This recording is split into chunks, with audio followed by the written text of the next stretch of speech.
Salt Magic is kind of a historical fiction, but also has a little bit of fantasy thrown in there. And this is about a 12-year-old Von Seal who is desperately waiting for the return of her brother from World War II. He was a soldier there. His name is Elber, and he comes home, and he's really not quite the same as he was when he left. He doesn't really have a lot of time for his sister.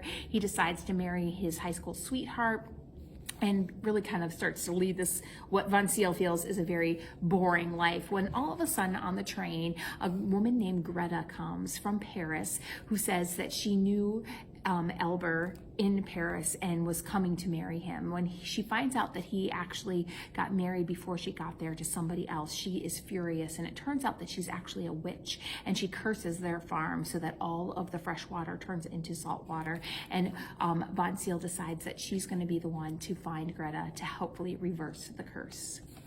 So it's still a lot of action-packed adventure.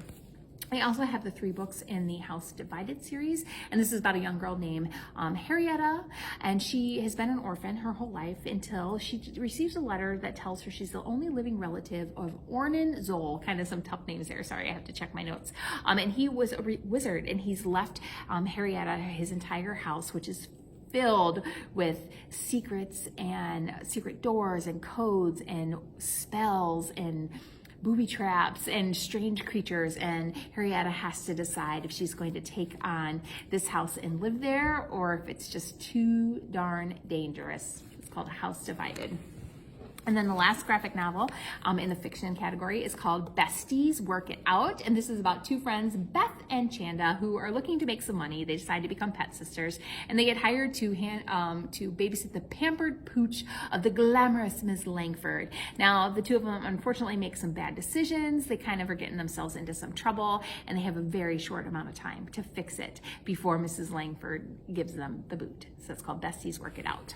All right, let's look at some nonfiction. I actually do have a new graphic novel nonfiction. This one is called Yummy. It's written in graphic novel format, and it is the history of desserts. So who's the first one to freeze cream to make ice cream? And who invented the ice cream cone? And where do macaroons come from?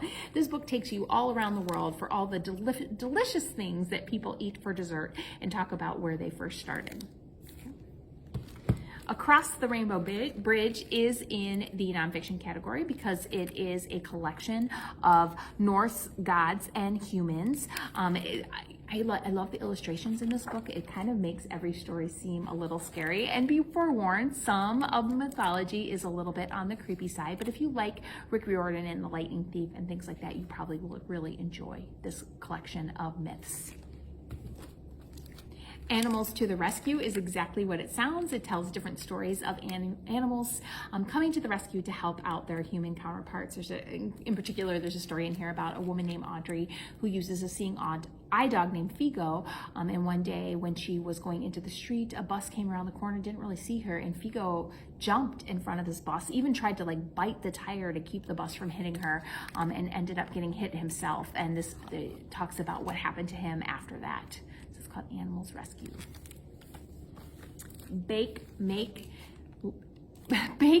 and Learn to Cook is a beginner's recipe book for those of you who are interested in learning how to cook.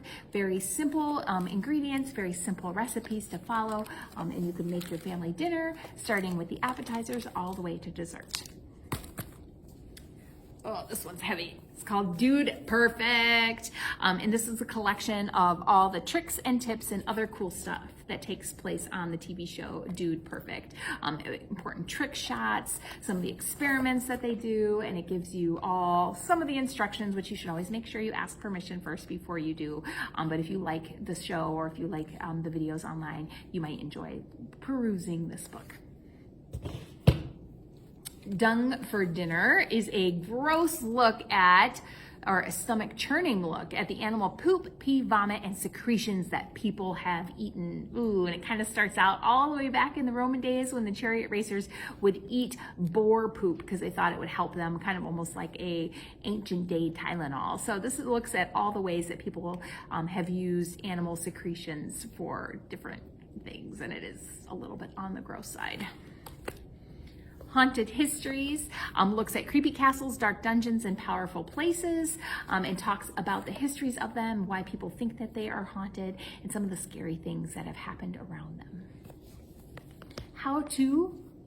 How a King Plays is from a young boy named Oliver. He's 11 years old and he's already a major chess champion. And these are 64 chess tips that he has used to somewhat master the game. He says there's always room for improvement, but each one is a different tip.